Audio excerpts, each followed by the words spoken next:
Deuxième partie de l'Africa Newsroom. Je suis toujours avec Sylvain Ulrich Obam, docteur en droit et avocat au barreau de Paris. Salif Koné, spécialiste des questions de sécurité et de défense. Antoine-Louis Rodriguez-Kendrick, écrivain. Nous parlions donc de cette rencontre entre le président Félix Tshisekedi et Joseph Kabila. C'était donc ce dimanche, une rencontre en vue d'une coalition gouvernementale. Alors, nous parlions à quoi pourrait bien finalement ressembler le futur gouvernement, sachant que, comme on l'a dit tout à l'heure, la majorité est acquise au FCC. Bon, le futur gouvernement, il faut prévoir qu'il y a d'abord une majorité du FCC. Si on tient compte de cela, donc c'est un membre du FCC qui sera Premier ministre. Mais, chez nous les Africains, il y a toujours le compromis, et j'insiste là-dessus. On pourra toujours trouver une tierce personne qui correspondra aux volontés des uns et des autres. Donc, en dehors des membres du FCC, on peut toujours trouver un membre du parti de Tshisekedi ou quelqu'un d'autre, comme on a dit récemment avec Sylvain qui est là, qu'on peut trouver un gouvernement de coalition pour pouvoir diriger ce pays-là. Alors Sylvain Ulrich Obam, si jamais il y avait effectivement des dissensions dans la nomination de qui prend quel poste finalement, à quel niveau il pourrait se jouer, parce qu'encore une fois ça fait 3 semaines, donc on imagine que les dissensions sont quand même assez présentes. Oui, mais je pense aujourd'hui que la personnalité qui est difficile à trouver, c'est celle du Premier ministre. Le Premier ministre. C'est celle du Premier ministre. J'aurais lu quelque part qu'il se pourrait que M. Albert Youma, qui est chef du patronat congolais, soit pressenti pour être Premier ministre, mais encore, ce ne sont que des écrits glanés ça et là, mais qui ne préjugent en rien d'une certification. Mais en tout état de cause, si on tend vers une coalition, et je pense que pour la stabilité et l'équilibre du pays, c'est cette option-là qu'il faut privilégier, même si en tant que légaliste, je dirais qu'il faut appliquer la Constitution comme elle l'indique. Mais le Congo a aujourd'hui besoin de stabilité au sortir d'une décennie d'instabilité. Et le Premier ministre pourra, je ne sais pas de quelle coalition il sortirait. C'est ce qu'on attend tous. Pardonnez-moi. Pardonnez-moi. Alors, Salif Koné, alors on parle finalement de coalition, mais est-ce que ce n'est pas une manière d'éviter le mot cohabitation finalement? Moi, je pense que c'est une coalition, une cohabitation, mais le problème, je pense, ne doit pas se résumer à un groupe d'individus. On parle de 89 millions de Congolais qui se sont exprimés. Et il y a des 89 millions de Congolais qui souffrent au quotidien de la politique, soit de Kabila ou de ce vide juridique, institutionnel et tout au quotidien, ils souffrent dans leur chair. On a des problèmes de sécurité dans le Nord Kivu, on a des problèmes sanitaires avec l'Ebola qui n'arrêtent pas. Et je pense qu'aujourd'hui, qu'on le veuille ou pas, la lecture, elle est claire. L'ex-président Kabila a mis en place le système institutionnel qui fait que, quels que soient les résultats qui allaient être donnés aux élections, il sortait gagnant avec la main dominante pour pouvoir contrôler celui qui allait venir s'asseoir au fauteuil présidentiel. Parce qu'on se rend compte que l'Union européenne déjà poussait d'un côté parce qu'il y avait des investissements, il y avait des crimes qui avaient été commis durant son mandat, et il était très difficile pour le président de ne pas mettre des garde-fous aujourd'hui pour pouvoir sortir la tête haute.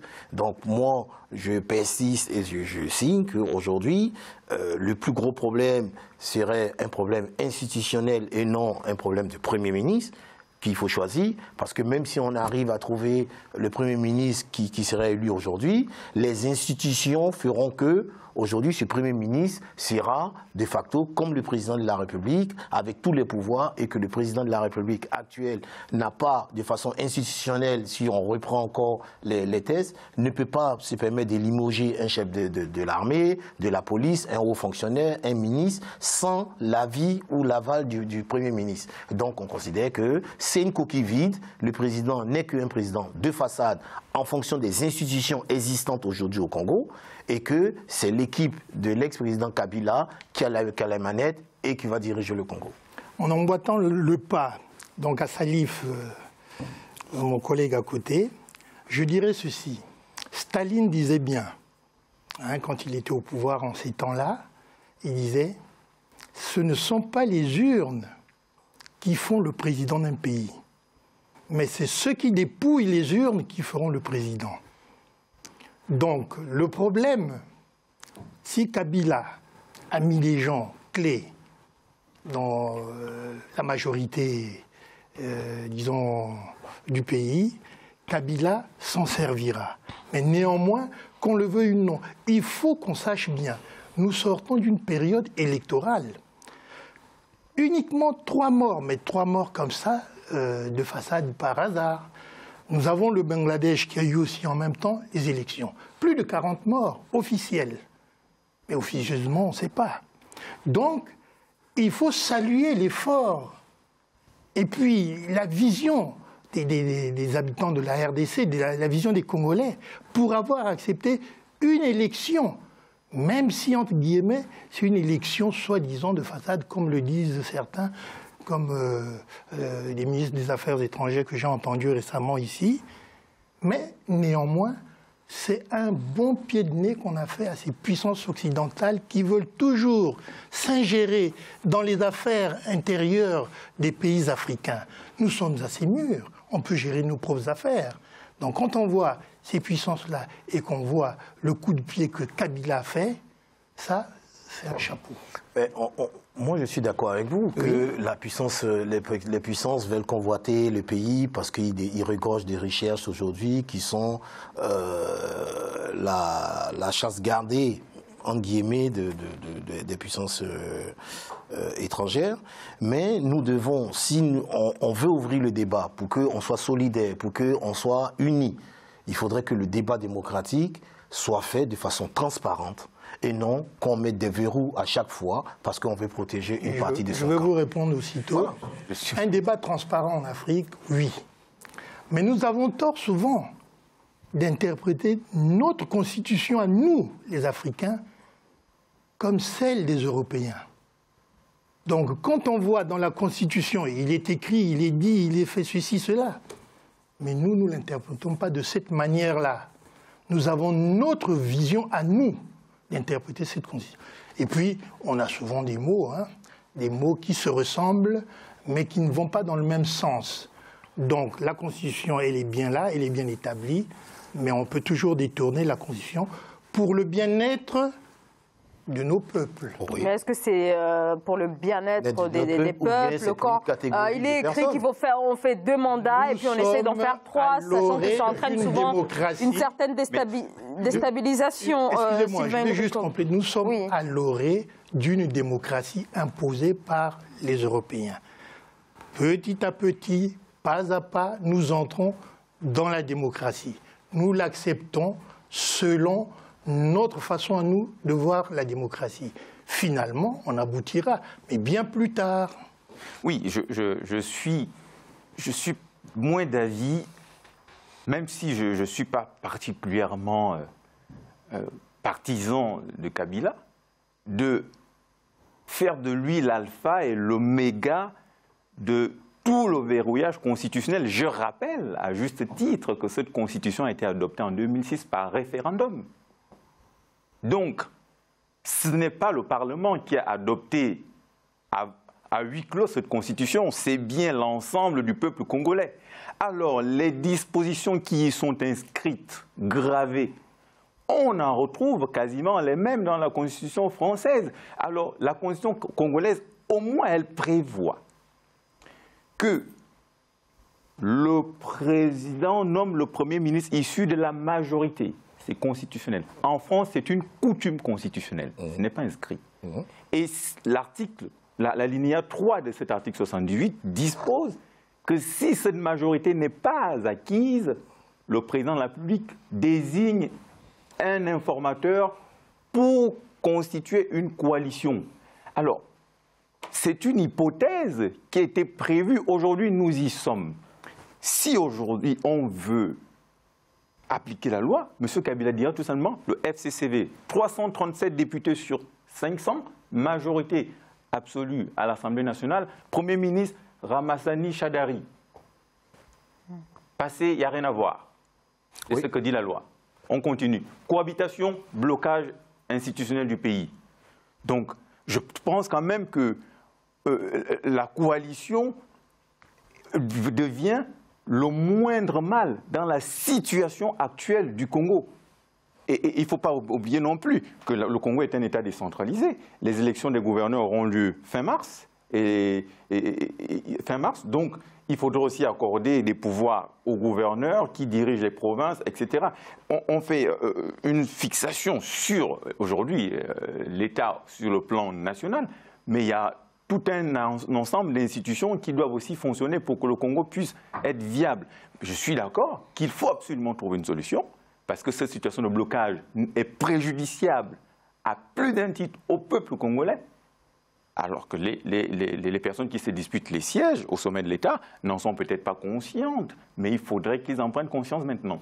Alors, moi, je voudrais intervenir dessus pour dire que cette coalition ou cohabitation qu'on doit faire ne doit pas se concentrer que sur les deux partis qui ont eu à combattre pour le fauteuil final, mais avec le troisième qui appelle aussi à la mobilisation et qui réclame depuis 7 ans sa victoire aussi, et ce qui crée aussi un désagrément et appelle aussi ses électeurs et ses sympathisants à manifester, à boycotter. Donc si nous voulons sortir d'une vraie Congo vraiment démocratique, avec le pied de nez, en guillemets, que Kabila a donné à l'Occident, avec la vision de Tshisekedi qui veut une ouverture pour un Congo nouveau, avec l'opposition qui veut une démocratie et ces populations aussi qui ont souffert dans leur chair depuis ces années, nous devons ouvrir le débat non à 2, mais plutôt à 3, voire 4, pour que tout le monde, toutes les couches socio-professionnelles et politiques se retrouvent à la table de cette négociation-là et que le Congo prenne, pour une fois, le départ, puisque l'élection, comme vous venez de dire sur ce plateau, pour la première fois, cette 5e élection présidentielle, est l'une des élections les plus majeures du Congo. Donc, nous ne devons pas louper cette opportunité d'ouvrir le débat, même si ce n'est pas des postes clés, mais de les associer aussi à la gouvernance de ce pays-là, parce que les petites voix qu'on ne considère pas, souvent finissent par faire de grosses rivières et faire des débordements. Je suis d'avis sur le fait qu'il faut certainement ouvrir la coalition à d'autres, parce que Martin Fayulu est arrivé en 2e position avec 34% de voix. Ce qui représente 89 millions. Oui, mais sauf que le système institutionnel n'est pas fait de cette manière. Alors, la MOUCA, la coalition la MOUCA représente 94 sièges à la nouvelle Assemblée nationale. Ils auront certainement un groupe politique à l'Assemblée nationale. Mais je pense qu'on ne va pas distribuer des postes parce que M. Fayulu serait arrivé en 2e position, qu'il faudrait absolument lui conférer le poste de Premier ministre ou un poste important quelconque. Sinon, ça voudrait dire qu'il faut absolument balayer tout le cadre institutionnel qui existe. Aujourd'hui, l'élection présidentielle est un suffrage universel à un tour au Congo. Donc, celui qui arrive avec la en tête, même s'il est en deçà des 50%, est président de la République, et celui qui arrive en 2e, il n'est pas prévu qu'un poste lui soit confié pour qu'on puisse être dans la stabilité. Maintenant, si les pourparlers démarrent encore, ce sera encore un long fleuve. Et je pense qu'aujourd'hui, M. Fayulu, même s'il est arrivé en 2e position, doit accepter sa défaite. Et les députés de la coalition de la MOUCA doivent siéger à l'Assemblée et faire le travail de parlementaire d'opposition qui leur revient. Un point, c'est tout. Sinon, on va... Je souligne ici que M. Fayulu est réticent à une participation dans le gouvernement central. Donc, ce point-là est déjà résolu, réglé. Le travail du RDPS, donc le parti de M. Tshisekedi, et le FCC, la coalition de Kabila et autres, ça, c'est ces deux partis qui fusionnent, qui peuvent travailler ensemble pour une ouverture de la RDC envers l'extérieur. Et puis aussi pour institutionnaliser tout ce qui est institutionnalisable. Donc le pays, de toute façon, sortira de cette impasse-là.